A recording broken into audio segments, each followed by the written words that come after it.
Bonjour et bienvenue. Déclaration de politique générale, règlement intérieur de l'Assemblée nationale. Benno Bokk Yakaar et Yewwi Askan Wi se crêpent le chignon. Tenu en mode fast-track le 11 septembre, la majorité fait le forcing. Face à ce forcing, Sonko déjoue l'attentat du 11 septembre, renseigne Témoin Quotidien, attendu par les députés de Benno qui voulaient lui tendre un traquenard digne des attentats de World Trade Center. Ousmane Sonko a fait savoir par le biais des députés de PASTEF qu'il ne fera pas sa déclaration de politique générale mercredi prochain. Jeu et ruse à l'Assemblée nationale. Déclaration de politique générale. Malgré la violation du règlement intérieur, le président Bassirou Diomaye Faye, dans la critique, tord le bras à son premier ministre Ousmane Sonko. D'après le même journal, la conférence des présidents a fixé la date de la déclaration de politique générale du premier ministre au 11 septembre. Une date que contestent les députés de Yewwi Askan Wi qui estiment que c'est au Premier ministre de se fixer une date, une situation grosse de risque qui pourrait encore pousser le Premier ministre à refuser de se soumettre. Le Point Actu nous dit que subtilement, Diomaye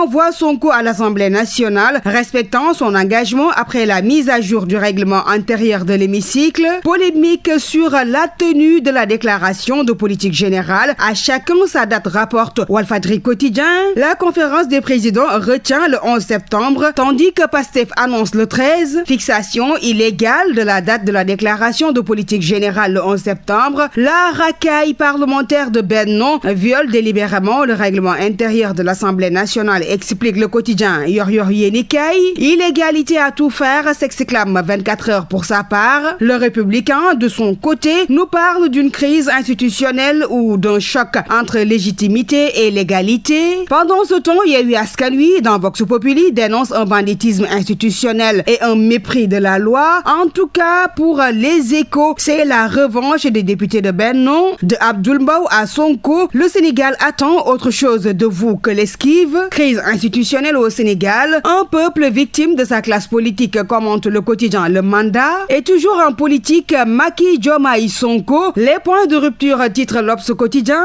de la complicité à la guerre totale. Poursuivons cette revue des quotidiens avec un autre sujet, attaque contre les foyers religieux, nom de Cheikh Omar Diagne. Le directeur des moyens généraux de la présidence provoque la colère de Touba et Tivaouane, fait savoir le quotidien.